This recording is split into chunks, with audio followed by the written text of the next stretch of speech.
ಓಂ ಸತ್ಯನಾರಾಯಣಾಯ ನಮಃ. ನಿತ್ಯಭಕ್ತಿ ಕಾರ್ಯಕ್ರಮಕ್ಕೆ ಸುಸ್ವಾಗತವನ್ನು ಕೋರುತ್ತಾ ನಾವೆಲ್ಲರೂ ಸಹ ನಾವು ಚಿಕ್ಕ ಮಕ್ಕಳಿಂದ ಅಥವಾ ಹಿಂದಿನ ಸುಮಾರು ವರ್ಷಗಳಿಂದ ನಾವು ಗಮನಿಸ್ಕೊಂಡ್ಬರ್ತಾ ಇದ್ವಿ. ಈಗಲೂ ಸಹ ಹೆಚ್ಚಿಗೆ ಎಲ್ಲರ ಮನೆಯಲ್ಲೂ ಸಹ ಈ ಒಂದು ಮಾತು ಹೇಳ್ತಾ ಇರ್ತಾರೆ. ಅದು ಯಾವುದು ಅಂದರೆ ಸತ್ಯನಾರಾಯಣ ಸ್ವಾಮಿಯ ವ್ರತ.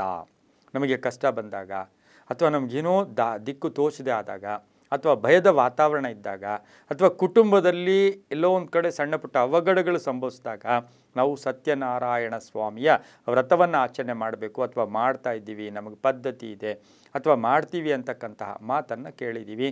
ಇದರ ಮಹತ್ವ ಏನು, ಇದರ ವಿಶೇಷ ಏನು, ಸತ್ಯನಾರಾಯಣ ಸ್ವಾಮಿಯ ವಿಶೇಷಗಳೇನು ಅಂತ ಹೇಳಿದಾಗ, ಸತ್ಯನಾರಾಯಣ ಸ್ವಾಮಿ ಸತ್ಯರಾದವರ ಆರಾಧ್ಯ ದೈವ. ನಾನು ತುಂಬ ಚೆನ್ನಾಗಿ ನಡ್ಕೋತೀನಿ, ನಾನು ತುಂಬ ಒಳ್ಳೆಯ ಮಾತು ಹೇಳ್ತೀನಿ, ತುಂಬ ಚೆನ್ನಾಗಿದ್ದೀನಿ, ಸತ್ಯವಾಗಿ ನಡ್ಕೋತೀನಿ, ನನಗೆ ಕಷ್ಟಗಳು ಜಾಸ್ತಿ ಅಂತಕ್ಕಂಥ ಎಲ್ಲರಿಗೂ ಸಹ ತಕ್ಷಣವೇ ಬರ್ತಕ್ಕಂಥದ್ದು ಸತ್ಯನಾರಾಯಣ ವ್ರತ. ವಿಷ್ಣುವಿನ ಸ್ವರೂಪ ಸತ್ಯನಾರಾಯಣ ಸ್ವಾಮಿ ಯಾರು? ವಿಷ್ಣುವಿನ ಸ್ವರೂಪ, ಸ್ಥಿತಿಕಾರಕ. ಈಗ ಲಕ್ಷ್ಮೀ ನರಸಿಂಹ ಇರ್ಬೋದು, ಹಾಗೆ ಕಾಲಭೈರವ ಇರ್ಬೋದು. ಇದೆಲ್ಲ ಗಮನಿಸಿ ನೋಡೋಕ್ಕೆ ಹೋದಾಗ ನಮಗೆ ಸ್ಥಿತಿಗಳಿಗೆ ತೊಂದರೆ ಆದಂತಹ ಸಂದರ್ಭದಲ್ಲಿ, ನಮ್ಮ ಅಸ್ತಿತ್ವಕ್ಕೆ ತೊಂದರೆ ಆದಂತಹ ಸಂದರ್ಭಗಳಲ್ಲಿ ನಾವು ಸತ್ಯನಾರಾಯಣ ಸ್ವಾಮಿಯ ವ್ರತವನ್ನು ಮಾಡ್ಕೋತೀವಿ. ಇಲ್ಲಿ ಒಂದು ಮಾತು, ಎಲ್ರಿಗೂ ಜಾಗೃತಿಯನ್ನು ಮೂಡಿಸಲೇಬೇಕು. ನಮ್ಗೆ ಆ ಪದ್ಧತಿ ಇಲ್ಲ, ನಾವು ಮಾಡಬಹುದಾ ಮಾಡಬಾರ್ದಾ, ಯಾರನ್ನಾದರೂ ಕೇಳಬೇಕಾ, ಅಥವಾ ನಾವು ವರ್ಷ ಮಾಡಿದ್ದೀವಿ ಈ ವರ್ಷ ಮಾಡಿಲ್ಲ ತೊಂದರೆ ಆಗುತ್ತೆ ಅಂದಾಗ ಏನೂ ಇಲ್ಲ. ಯದ್ಭಾವಂ ತದ್ಭವತಿ. ಭಕ್ತಿ ಒಂದೇ ಪ್ರಧಾನ.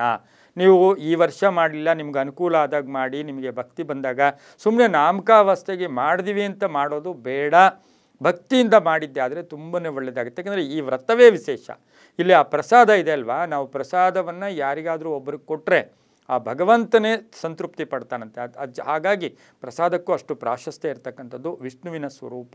ಇನ್ನು ಸತ್ಯನಾರಾಯಣ ಸ್ವಾಮಿಯ ಬಲ ಏನು, ಮಹತ್ವ ಏನು ಅಂದರೆ, ನವಗ್ರಹಗಳನ್ನು ನಿಯಂತ್ರಿಸ್ತಕ್ಕಂಥವನು, ನವಗ್ರಹಗಳನ್ನು ನಿಯಂತ್ರಣ. ನಾವು ಇವತ್ತಿನ ದಿವಸ ಯಾವುದೋ ಒಂದು ಗ್ರಹ, ಈಗ ಸೂರ್ಯ ಅಂದಾಗ ಆತ್ಮಕಾರಕ, ಚಂದ್ರ ಅಂದರೆ ಮನಸ್ಕಾರಕ, ಬುದ್ಧಿ ಅಂದರೆ ಬುದ್ಧಿಕಾರಕ, ಹಾಗೆ ಕುಜನು ಅಂದಾಗ ಶಕ್ತಿಕಾರಕ, ಗುರು ಅಂದರೆ ಜ್ಞಾನಕಾರಕ, ಶುಕ್ರ ಅಂತ ಹೇಳಿದಾಗ ನಮ್ಮಲ್ಲಿರ್ತಕ್ಕಂಥ ಒಂದು ಐಷಾರಾಮಿತ್ವ ಇರ್ಬೋದು, ಶನಿ ಅಂದರೆ ಕರ್ಮಕಾರಕ, ರಾಹು ಕೇತು ಅಂದಾಗ ನಮಗೂ ಕೂಡ ಅದರದ್ದು ಕೂಡ ಒಂದೆಲ್ಲೋ ಒಂದು ದುಷ್ಟಶಕ್ತಿಗಳ ಪ್ರಭಾವ.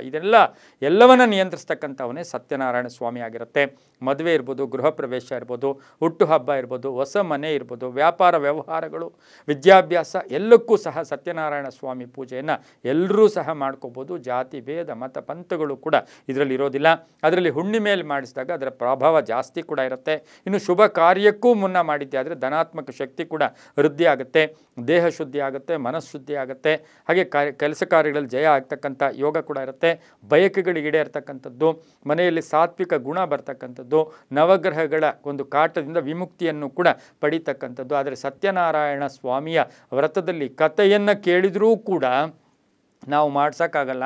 ಆ ಕಥೆಯನ್ನು ಪರಿಪೂರ್ಣವಾಗಿ ಯಾರು ಕೇಳಿಸ್ಕೋತಾರೋ ಅವ್ರಿಗೂ ಸಹ 5 ವರ್ಷದ ತನಕ ನವಗ್ರಹ ಕಾಟ ಕೂಡ ಇರೋದಿಲ್ಲ. ತುಂಬಾ ಒಳ್ಳೆಯದಾಗುತ್ತೆ. ಅದಕ್ಕೆ ಹೇಳ್ತಾರೆ, ಕಾಪಾಡು ಶ್ರೀ ಸತ್ಯನಾರಾಯಣ ಅಂತ. ಸತ್ಯನಾರಾಯಣ ಸ್ವಾಮಿಯ ಕೃಪೆ ನಮಗೆಲ್ರಿಗೂ ಸಿಗಲಿ ಅಂತ ಹೇಳ್ತಾ, ಪ್ರತಿಯೊಬ್ಬರೂ ಕೂಡ ಈ ವ್ರತವನ್ನು ಮಾಡ್ಕೋಬೋದು. ಎಲ್ಲರೂ ಕೂಡ ಮಾಡಿಕೊಂಡ್ರೆ ಆದಷ್ಟು ಶುಭ ಆಗುತ್ತೆ ಅಂತ ಹೇಳ್ತಾ, ಸರ್ವೇ ಜನ ಸುಖಿನೋ ಭವಂತು, ಸಮಸ್ತ ಸನ್ಮಂಗಳಾನಿ ಭವಂತು.